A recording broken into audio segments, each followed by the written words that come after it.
All right, so now we've got our notebook a little bit laid out and we know what steps we're taking, we know what problem we're trying to solve, we know where our data is coming from, we know our valuation metric and the features. Let's import the data and get started. So in my case, we've imported it to a folder called data. You might have created a folder the same. So when I write the file path, your file path might be different to mine, but mine's going to be called data. So let's do that. And we're going to import the training and validation sets to begin with. If you're wondering why we're importing them at the same time, this will seem clear in an upcoming video. So you'll just have to trust me for the time being that we're importing both in one set. If we go Blue Book, we can probably use tab autocomplete. Surely. There we go. So we want train and valid.csv. Wonderful. We hit Shift and Enter. Now this might take a while because, as we'll see in a second, this is a fairly large data set. We're getting a warning. What do we have here? D-type warning, columns 13, 39, 40, 41 have mixed types. Specify D-type option on import or set low memory equals false. So if we go here, we can get rid of this warning by setting low memory equals false. So what this is essentially saying is when pandas read CSV, when this function is instantiated, depending on how large your data set is, because data frames live in RAM, pandas tries to minimize the amount of space they take up. So what we're doing is we're just setting low memory to equal false to go, hey, we know you're trying to minimize space, but don't worry too much. We've got plenty of RAM space. So this should work. We should be able to get rid of that warning. Wonderful. So this is just saying store it however you want to try and import it. Don't try to minimize the space that you're using. Wonderful. And the first thing we'll probably do is go df.info to get a little bit of information of what's happening. So there we go. We can have a look at that. It is the biggest data set we've worked with yet by a fairly long shot. We have 412,698 rows. That is a lot of rows. And 53 columns. Remember, if we have a look at our columns, these are our variables and descriptions. So we should have sales ID. Yes, that's a non-null integer. Machine ID, which is the identifier for a particular machine. Machines may have multiple sales. Okay, so that means a machine could be sold multiple times over the course of their time frame. Then the one we want to probably pay most attention to, because it's a time series, aside from the sale price, that's how much our machines have been sold for, is the sale date. So this is when the machine has been sold. So if we have a look at this, sale date, time of sale. Beautiful. Okay, so what can we do? Now, since sale date is a date, what we might want to do is pass it as a date, but we won't do that yet because I want to demonstrate something. So we're going to set up a plot, because this is what we usually do when we first begin any kind of project, is try to make some visualizations. Looking at this, there's a lot going on here, right? Like you could just look at this. This is hard to infer. If you're like me and you're just looking at a list of words and numbers and you're just like, I need to visualize things. I need to look at things. But we can see, actually, what can we see from this? So we've got 412,698 entries. These are non-null. We see we got some missing values, especially for usage band, whatever that is. So if we come up to our data dictionary, usage band, so value, low, medium, high, calculated comparing this particular machine's sale hours to average usage for the FI base model. So the FI base model is probably another feature. There we go. Disaggregation of FI model description. Far out. We got a fair few pieces of information here about our bulldozers, right? So this is actually a pretty good data set. But we can see that for usage band, there's a fair few missing values because there's only 73,670 non-null objects. So that means there's 412,698 minus that missing values. And we can figure that out. Actually, before we plot, let's figure that out. So we go df is NA. This is how we're going to check if there's null values. There we go. So usage band has 339,028 missing values. Knowing what we know about machine learning models, that's something we're going to have to take care of before we can build a model. But let's push forward. Let's plot. Because we're trying to predict sale price and we know that our data is a time series, what we might want to look at is something like comparing sale dates with sale price. And because there's so many rows here, If we were to do that, if we were to try plot all of these data points in one plot, because you imagine trying to draw 412,000 dot points on a plot, your computer's going to have a hard time. So let's do about 1,000 or so. Why not? Let's go sale date. We go here. We'll do the first 1,000. How about that? That's a fairly large number. We want to do sale price. And if you want to find out the names of different columns, remember you can always go df.columns. So what we're doing here, we're taking sale date, wherever that is, sale date, there, which is, if we come to our data dictionary, this is where we want to be referencing. So the time of sale, so the date that it's been sold, as well as sale price. Now, is that in our data dictionary? I think that's pretty straightforward, actually, what sales price is. Oh, there we go, sale price. Cost of sale in US dollars. So let's check it out. Let's check when have these been sold. We're going to put the sale date on the x-axis, because remember, scatter is XY, and sale price on the y-axis. So let's check it out. What have we got here?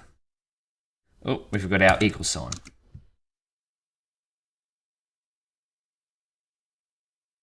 Whoa. So you see here, we tried down the bottom to put sale date, the first 1,000 examples. So this is why our plot is looking a bit funky. And it's just trying to pack in, if we have a look at our data frame, df.saledate, that's what it's trying to plot on the x-axis. If we have a look at the first 1,000, it's trying to plot all of these values along here so you can see how it just looks like one big chunk of a barcode and then just a big chunk of black text there. So what we might do is, let's just plot a histogram, because we always like checking the distribution, which is the spread of data of as many variables as possible. But in this case, why not do sale price, because that's our target variable. So sale price. And now again, if it seems kind of unstructured, what I'm doing here, it's because it really is. Like, there's so many different ways you can explore a data set. One of the best I like is just df-info. Check to see if there's any null values. So we know null as in NA, as in missing values. So we know how many missing values there are. Check the columns. Plot one of the most important columns from, now I've just chosen sale date because it's a time series problem. Plot one of the most important columns versus the sale price or versus the target column. And then do a distribution of a few columns of your choice. These are kind of the stereotypical things that I like to do when first exploring a data set. But what we can see here, we can see that most of our sale prices are below 20,000 US dollars. So the biggest column here, or not most, but a large majority, a large portion. And then we got some below 30,000. Let's just assume that's 30,000, 40,000. And then it just keeps going off, and there's less and less and less. And there's not very many that are costing upwards of 100,000 US dollars. So that's what we're looking at there. Okay. Now, what we might do is, because these dates aren't really in a format that we want them in. So see how they're in D-type object? When you're dealing with time series, you want as much information to be encoded in the dates as possible. So that's what we'll do. A little way that we can do this is called parsing dates. So let's have a look at what this looks like.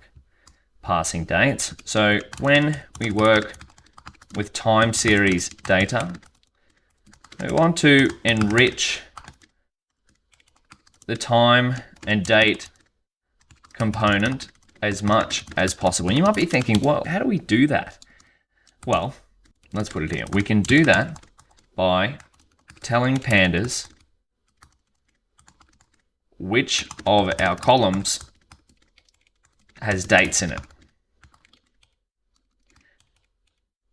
using the parse dates parameter. Wonderful. And what this is going to do is turn whichever column we pass to parse dates into a date time object. So let's first see what is a date time object in pandas. We got here timestamp to date time. So you could find out a whole bunch of different things what date time here is. Date time object. Timestamp is a pandas equivalent of Python's date time, and is interchangeable with it in most cases. Okay, beautiful. So basically, when we run this, so let's do it again. Import data, again, but this time, parse dates. Remember, if in doubt, run the code. So PD read CSV, and we're going to go data, blue book for bulldozers, tick, and we're going to go train invalid CSV, wonderful. But this time we're going to pass it low memory equals false, so we don't have that warning. And then we're going to pass it pass dates, and we'll pass it the column name sale date. Why? Because that's where our dates are. And so take note of what this is. So if we go sale date, it's a D type object. We might just put a little here, .d type O. So when we do this, let's see what the difference is. Now this is going to override our original data frame, so we can go df.saledate.dtype. Ah, that's a bit funky. What if we did df.saledate? What does it look like? df.saledate, first 1,000.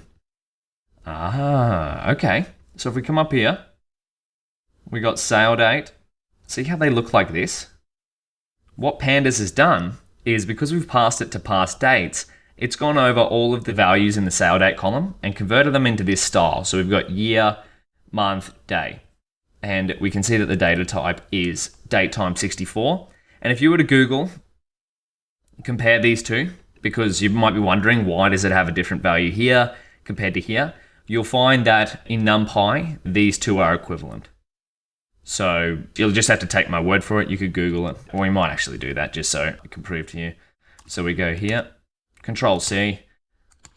So what data type is,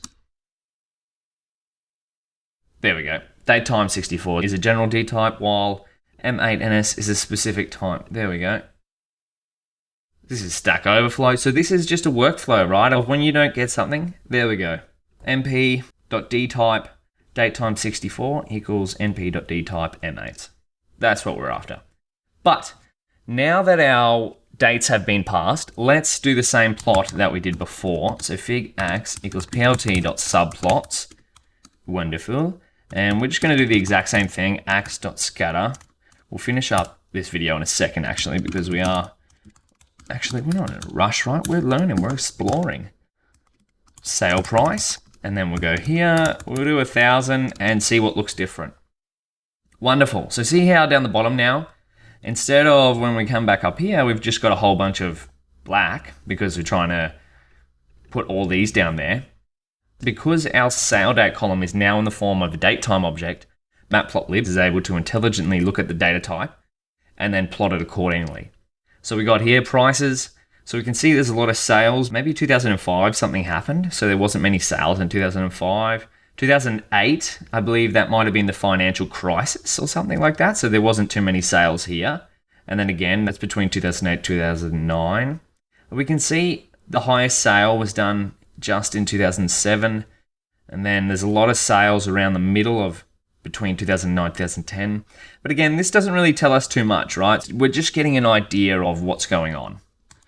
So let's have a look one more time, check it out.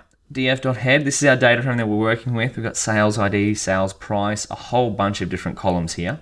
We can see that there's a whole bunch of missing values.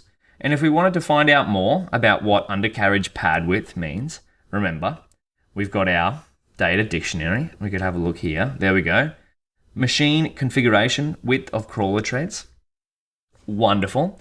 So now we've done a little bit of exploration.